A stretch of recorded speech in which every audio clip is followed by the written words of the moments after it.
मनुष्य योनि का भोग।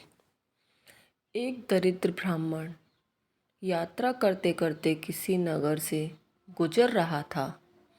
बड़े बड़े महल एवं अट्टालिकाओं को देखकर ब्राह्मण भिक्षा मांगने गया, किंतु उस नगर में से किसी ने भी उसे दो मुट्ठी अन्न नहीं दिया। आखिर दोपहर हो गई तो ब्राह्मण दुखी होकर अपने भाग्य को कोसता हुआ जा रहा था। सोच रहा था, कैसा मेरा दुर्भाग्य है, इतने बड़े नगर में मुझे खाने के लिए दो मुट्ठी अन्न तक नहीं मिला। रोटी बनाकर खाने के लिए दो मुट्ठी आटा तक नहीं मिला।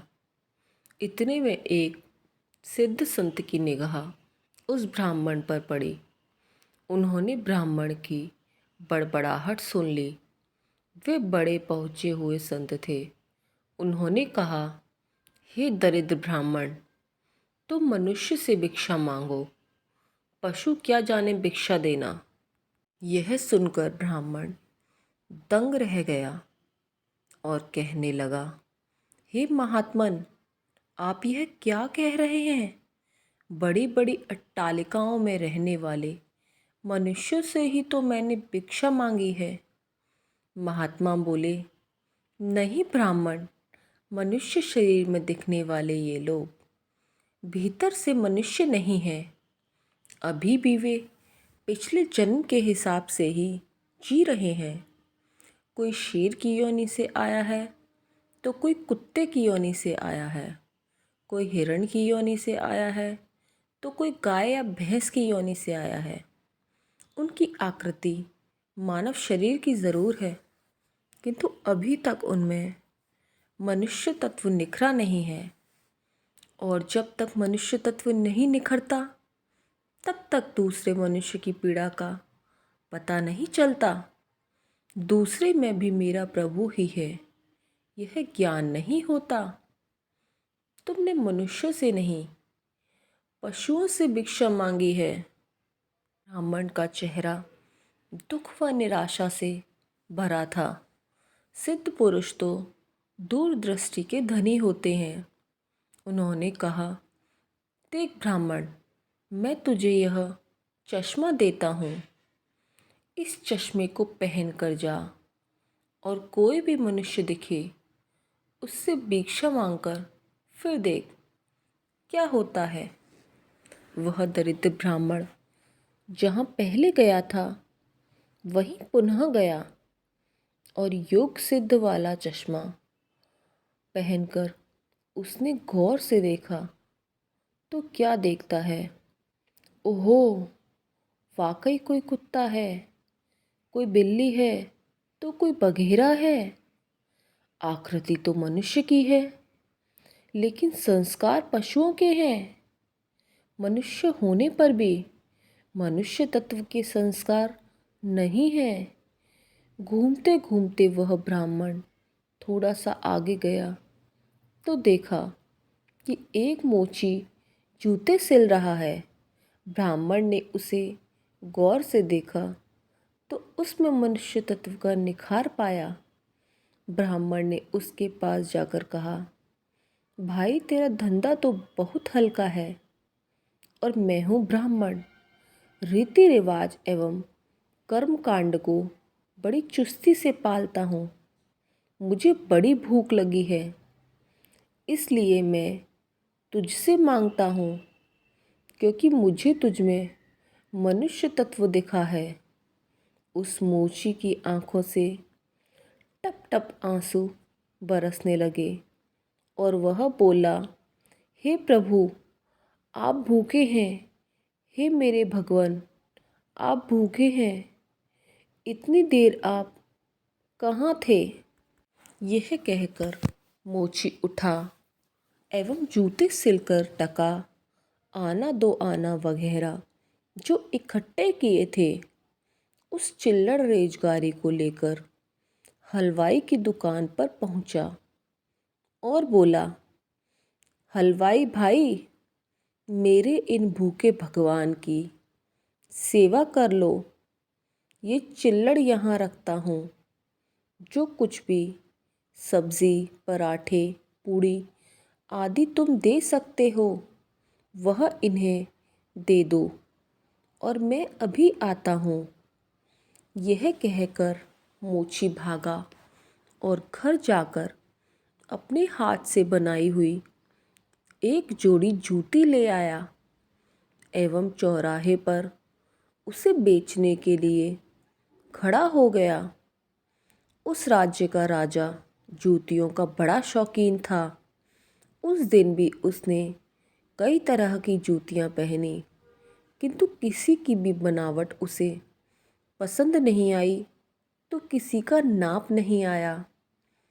2-5 बार प्रयत्न करने पर भी राजा को कोई पसंद नहीं आई तो राजा मंत्री से क्रुद्ध होकर बोला, अगर इस बार ढंग की जूती लाया तो जूती वाले को इनाम दूंगा और ठीक नहीं लाया तो मंत्री के बच्चे तेरी खबर लूँगा मैं अच्छे से।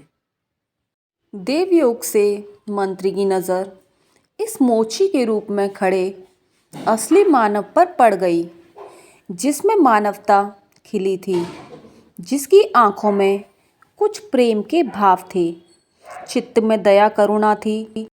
ब्राह्मण के संग का थोड़ा सा रंग लगा था। मंत्री ने मोची से जूती ले ली एवं राजा के पास ले गया।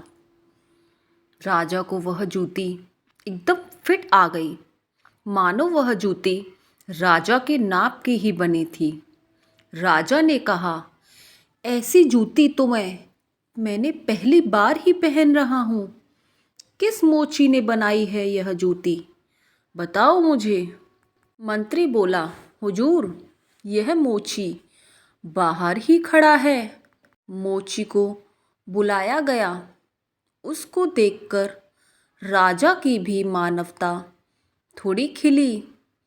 राजा ने कहा कि जूती के तो 5 रुपए होते हैं, किंतु यह 5 रुपयों वाली नहीं है, 500 रुपयों वाली जूती है।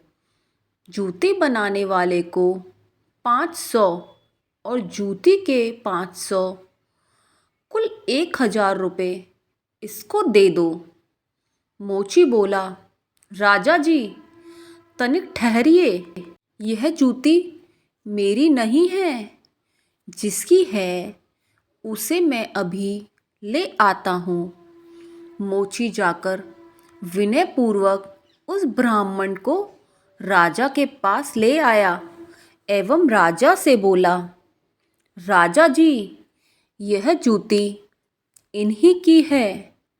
राजा को आश्चर्य हुआ और वह बोला, यह तो ब्राह्मण है, इसकी जूती कैसे? राजा ने ब्राह्मण से पूछा तो ब्राह्मण ने कहा, मैं तो ब्राह्मण हूँ और यात्रा करने निकला हूँ।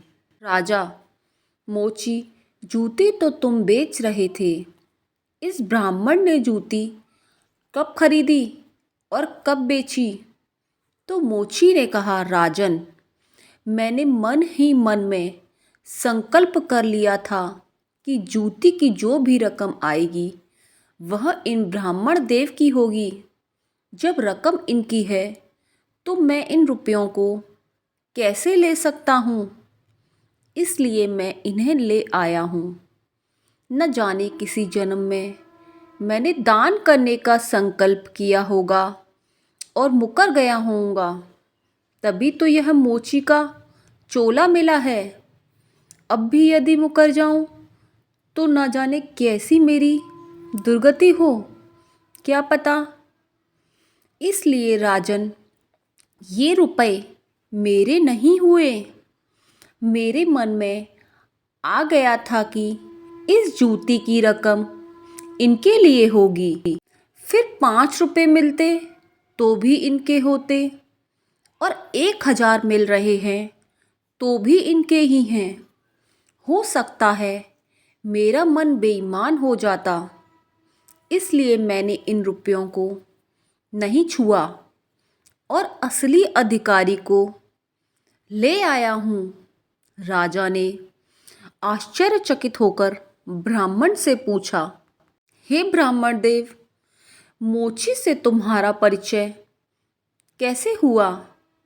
तो ब्राह्मण ने सारी आपबीती सुनाते हुए सिद्ध पुरुष के चश्मे वाली बात बताई और कहा कि हे राजन, आपके राज्य में पशुओं के दर्शन तो बहुत हुए, लेकिन मनुष्य तत्व का अंश इन मोची भाई में ही नजर आया।